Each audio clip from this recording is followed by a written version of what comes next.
Way to go. Keep it going. Good job, guys. All right, Paul. I see you. Come on, Charlie. Finish. Sean. Coach Carl. Good job, guys.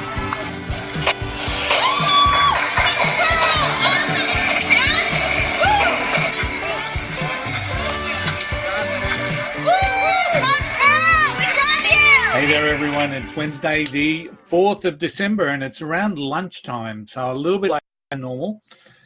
This morning I went to a meeting of the minds networking event in the city here in Brisbane. Very interesting event filled with HR and learning and development people, and so had to put on a bit of a suit and a business shirt, but very worthwhile, I would imagine. So it's always interesting to meet new people and to hear different perspectives and to understand, in many ways, some of the problems being faced out there in the corporate world. And as we know, learning and development often is one of those misunderstood areas within the organisation. It's easy to measure financial profit. It's easy to measure compliance. It's easy to measure corporate governance, for example. It's a lot harder to provide a return on investment on the development of people.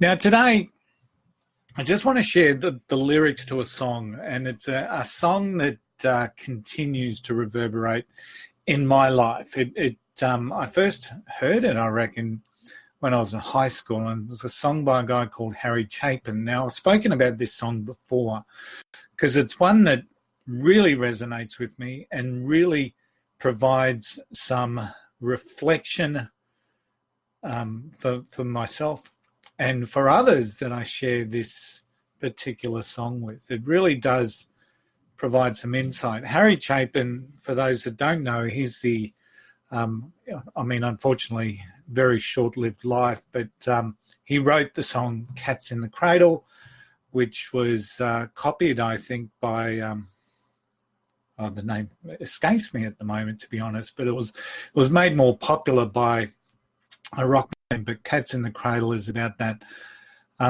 whole history of what fathers are supposed to be, and, the reality that when we, when we've got our sons and they're young, that we're often too busy working and trying to make a living. And the song that I'm going to share with you today, and I'm not going to sing it, so you'll be safe from that, is a song called Dreams Go By.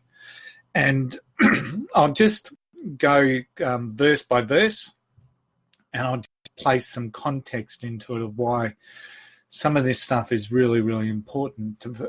And it's important for us to resonate and reflect with this because, at the end of the day, this is what happens to so many people. So the first chorus, the first verse of the song, there you stand in your dungarees, looking all grown up and so very pleased. When you write your poems, you have so much to say. When you speak your dreams, it takes my breath away. I want to be a ball player, a regular slugging fool.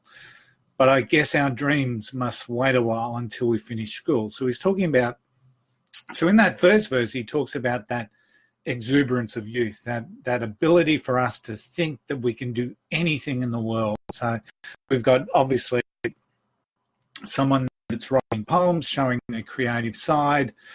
And then we've got the guy that wants to be a ball player. And how many people out there, when they're a kid, want to be a sports star? They love playing sports. They love the competitive nature, and they love being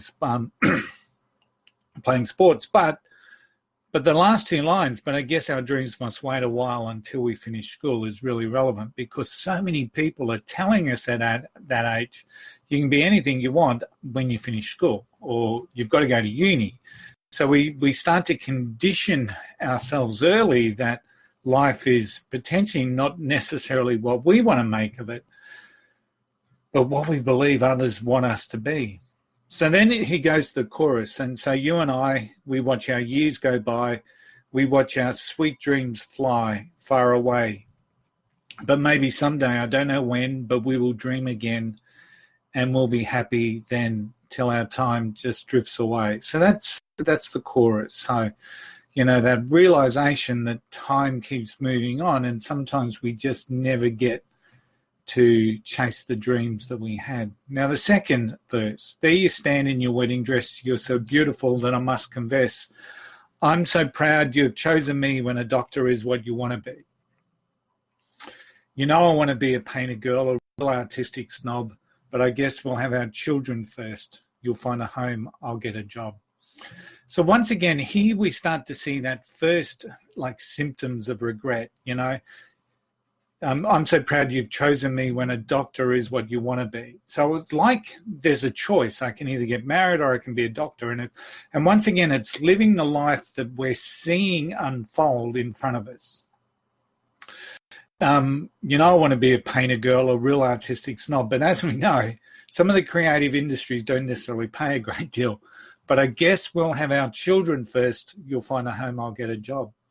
And so once again, we just get caught up in this whole concept of, living this life that we believe is the life that we should have, instead of necessarily going out of our way and chasing what our dreams are. So there's a bit of an interlude. Listen to the seasons passing, listen to the wind blow, listen to the children laughing. Where do broken dreams go? And so true. Where do they go? Where do broken dreams go? Listen to the seasons passing, years and years and years that continue to unfold that look like the previous year. And once again, we seemingly get caught up in this whole concept that is what our lives are meant to be. The song, Where Did Dreams Go? As dreams go by, sorry. And so the last verse, there you stand in your tailored suit, so many years gone by, but you're still so cute. You take the car to go and meet the bus when our grandchildren come to visit us. You say you should have been a ballerina, babe. There are songs I should have sung, but I guess our dreams have come and gone. You're supposed to dream when you were young. And so that's a real symptom here of the regret that people face as they go through life and don't necessarily go out of their way to chase their dreams.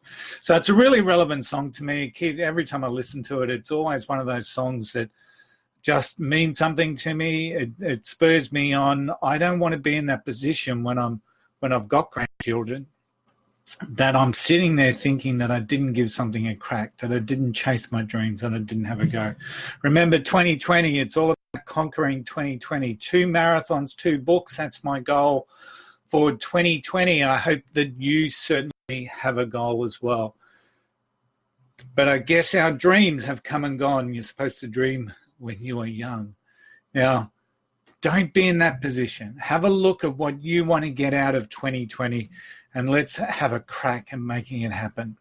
Hey, I'm Tony. I'll see you tomorrow. Don't forget, this is all about conquering 2020. I hope you've taken something away. I'll see you.